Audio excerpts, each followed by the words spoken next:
Bonjour à toutes et à tous.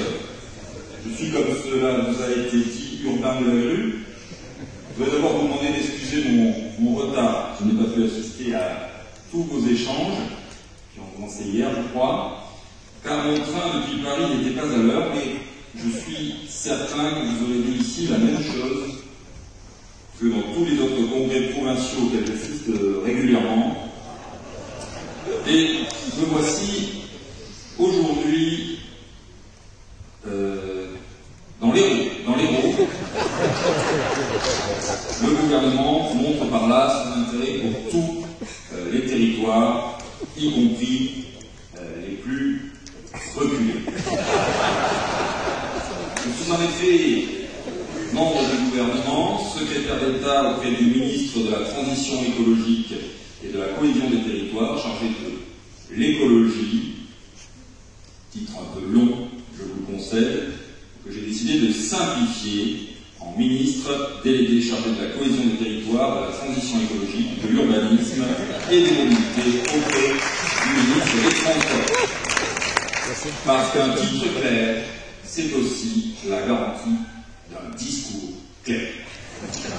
Je voudrais ici dire ma joie, car j'interviens avec une double casquette en tant que ministre, certes, mais aussi en tant qu'entrepreneur dans la construction, chers collègues. J'ai la chance d'être PDG de l'Agricorp, entreprise créée par mon arrière-grand-père, mais je suis aussi élu local, ministre, patron, 900 KE de CA mensuel. Ma femme est refaite, mon fils est ingénieur. J'ai un SUV, une Apple Watch et une Rolex. Je joue au golf. Je suis franc-maçon, j'ai une cave à vin. Bref, je suis comme vous.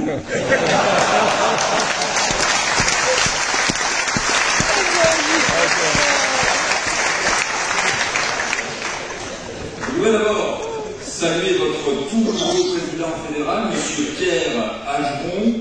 Pierre que j'ai déjà eu le plaisir de rencontrer chez lui, en Haute-Savoie, car il se trouve que j'ai une passion pour cette région et un petit chalet au Québec à la Cuba.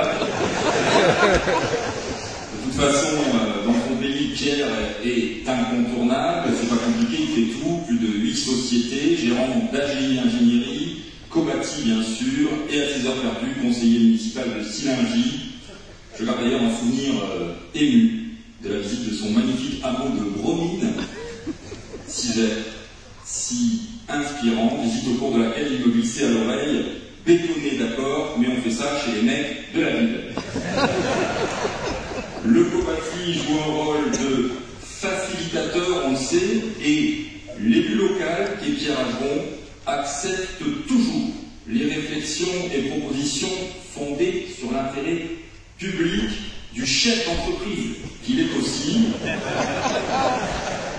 Les rendez-vous sont faciles à prendre, on gagne du temps et de l'argent, surtout de l'argent. Je salue également maître Ève Tronel-Perroz, nouvelle présidente elle aussi du Cobati Montpellier. Elle est avocate et il se trouve que je la connais aussi.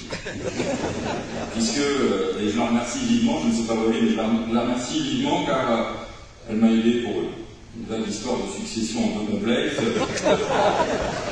Concernant une petite maison de famille sur Palavas, avec vue sur mer et quelques appartements à la note. D'ailleurs, Ève, je ne sais pas où tu es, mais il faudra qu'on s'appelle au sujet du pied-à-terre de ma femme à Saint-Raphaël.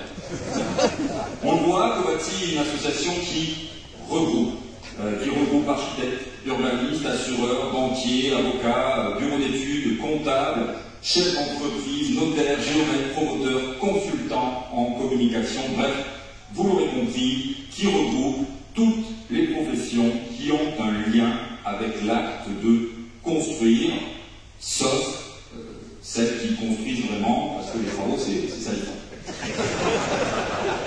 C'est un réel plaisir et un grand honneur d'assister à ce 35e congrès fédéral ici, à Montpellier. Montpellier est une ville que je connais bien et que j'aime, puisque, à l'instar de notre ministre de l'économie, aussi, durant mes trop nombreux temps libres, commis un roman dont l'action se passe à Montpellier.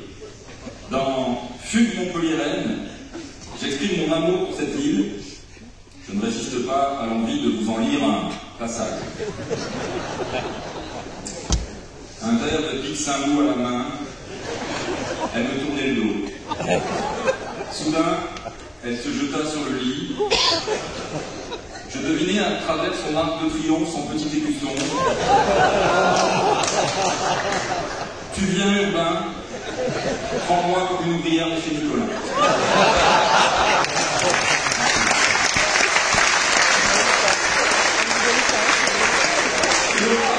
Il aura fallu attendre près d'un quart de siècle, ça a été dit, pour que cet événement revienne à Montpellier. La dernière s'étant tenue, je crois, en 1999.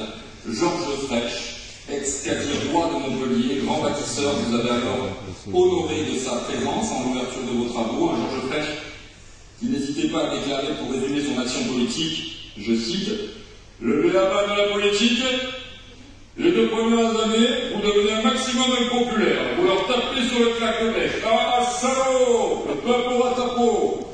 Moi je dis, vas-y, cause toujours, je vous emmerde. Ensuite, 2 ans, vous laissez reposer le flanc. Voilà, vous faites des trucs plus calmes. Et les 2 dernières années, plus rien. Des fontaines, des fleurs, des bonnes paroles. Je vous aime. Georges Frêche. Ce visionnaire qui voulait faire de Montpellier un port, et ce alors que la question de la montée des eaux liée au réchauffement climatique ne se posait pas encore. Il va sans dire que depuis la métropole de Montpellier s'est transformée, passant progressivement d'une ville où la voiture était partout, à une ville au centre-ville piéton, et enfin à une métropole où personne ne peut plus circuler nulle part. Quoi de mieux pour une ville éco-responsable que ce choix de la mobilité statique?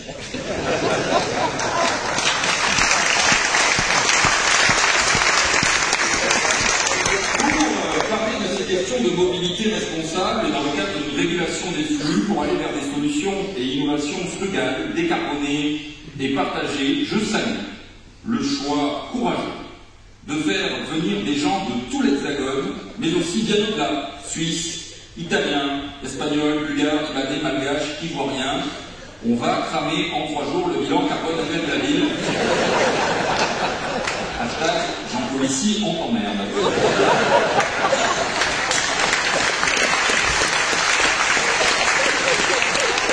Il y aura, lors de ce congrès, et il y a déjà eu, je le sais, des intervenants de tous les horizons et de grande qualité, comme par exemple Cédric Villani, qui vous a parlé de l'urbanisme à l'heure de l'intelligence artificielle. Choix disruptif s'il en est pour parler de l'urbanisme en 2023 que de demander l'avis d'une personne habillée comme en 1923. Mais choix judicieux, bien sûr, pour continuer à faire ce que vous voulez tout en ayant une caution verte, puisque personne n'a jamais rien compris à ce que dit Cédric Villani. Le thème de ce congrès 2023 porte sur les mobilités, on l'a dit, et il se trouve que je suis un ministre passionné de mobilité, puisque je suis successivement passé de l'économie à l'Europe, au travail, puis à la culture, et aujourd'hui à la transition écologique et la cohésion des territoires. Mais c'est ça.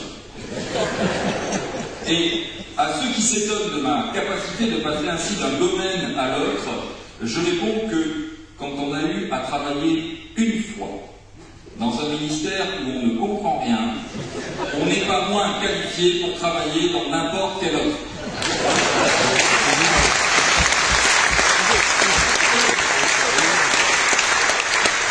Et à ceux qui critiquent l'inaction climatique du gouvernement, je réponds qu'en la matière, nous sommes sans conteste possible ceux qui auront le plus brassé de vent.